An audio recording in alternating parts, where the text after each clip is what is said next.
Hi అండి, అందరికీ నమస్కారం. Welcome back to cook with Swarna YouTube channel. ఈరోజు మనం చేసేది చాలా సింపుల్ అయినా తింటే మాత్రం మళ్ళీ మళ్ళీ కావాలనిపించే బొరుగులు ఉప్మా.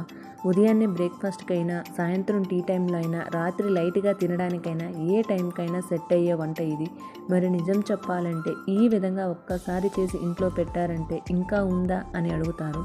అంత రుచిగా ఉంటుంది. అయితే ఆలస్యం చేయకుండా ప్రాసెస్ స్టార్ట్ చేద్దామా? ఫస్ట్ స్పెషల్ మసాలా పొడి తయారు చేసుకుందాం. ఇదే అసలు రుచి. ముందుగా ఒక చిన్న మిక్సీ జార్ తీసుకోండి. ఇప్పుడు అందులో 4 ఎండుమిర్చి వేయండి. మీకు కారం ఎక్కువ ఇష్టమైతే ఇంకొకటి కూడా వేసుకోవచ్చు.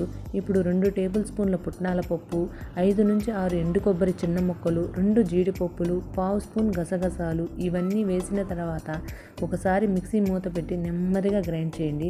ఒక్కసారిగా హై స్పీడ్లో తిప్పకండి. మధ్యలో ఓపెన్ చేసి కలిపి మళ్ళీ తిప్పండి. అప్పుడు ఫైన్గా వస్తుంది. ఇప్పుడు ఈ మిశ్రమం కొంచెం పొడిలా అయ్యాక 1/2 స్పూను ఉప్పు, 4 వెల్లుల్లి రెబ్బలు వేసి మళ్ళీ ఒకసారి గ్రైండ్ చేయండి. వెల్లుల్లి వేసిన తర్వాత వచ్చే సువాసన చాలా బాగుంటుంది. ఇదే మన ఉప్మాకి అసలు ట్విస్ట్. ఈ పొడిని పక్కన పెట్టుకోండి. ఇప్పుడు ఉప్మాకి బొరుగులు రెడీ చేసుకుందాం. ఇప్పుడు ఒక పెద్ద గిన్నెలో నీళ్లు తీసుకోండి. బొరుగులు కొంచెం కొంచెంగా వేసుకుంటూ చేతితో నెమ్మదిగా నొక్కి అన్ని నీళ్ళలో మునిగేలా చేయండి. ఇక్కడ ఒక చిన్న టిప్: బొరుగులు నీళ్ళలో ఎక్కువసేపు ఉంచితే అవి ముద్దలా అయిపోతాయి. కాబట్టి వెంటనే తీసేసేయాలి. ఇప్పుడు నీళ్ళలో వేసిన వెంటనే గట్టిగా పిండి ప్లేట్లోకి తీసుకోండి. ఇలానే 2-3 సార్లు చేసి మొత్తం బొరుగులు రెడీ చేసుకోండి. బొరుగులు సాఫ్ట్గా ఉండాలి, కానీ ముద్దలా కాకూడదు. అదే పర్ఫెక్ట్ కన్సిస్టెన్సీ.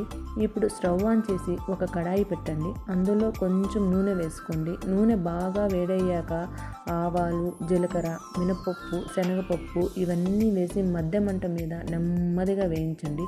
తొందరపడకుండా నెమ్మదిగా వేయిస్తేనే మంచి కలర్ వస్తుంది, మంచి రుచి వస్తుంది. ఇప్పుడు ఒక ఎండుమిర్చి ముక్కలు చేసి ఫ్రై చేయండి. తర్వాత 2 పెద్ద ఉల్లిపాయలు సన్నగా కట్ చేసి వేసుకోండి. ఇప్పుడు ఉల్లిపాయలు కొంచెం ఫ్రై అయ్యాక కొంచెం కరివేపాకు వేసి ఫ్రై చేయండి. తర్వాత ఒక పచ్చిమిర్చి వేసి మళ్ళీ బాగా కలపండి. ఈ స్టేజ్లో వచ్చే వాసనే వంట ఇంకా పూర్తి కాకముందే ఆకలి అనిపిస్తుంది. ఇప్పుడు 3 పెద్ద టమాటాలు కట్ చేసి వేసుకోండి. కొంచెం ఉప్పు వేసి మూత పెట్టి 2 నిమిషాలు ఉడికించండి. ఇలా చేస్తే టమాటాలు త్వరగా మెత్తబడతాయి. టమాటాలు బాగా మెత్తబడిన తర్వాత ఇప్పుడు మూత తీసి బాగా కలిపి 1/2 స్పూన్ అల్లం వెల్లుల్లి పేస్ట్ వేసి పచ్చి వాసన పోయే వరకు వేయించండి. తర్వాత 1/2 స్పూన్ పసుపు వేసి 10 సెకండ్స్ కలపండి. తర్వాత 1/2 స్పూన్ కారం వేసి బాగా ఫ్రై చేసుకోవాలి.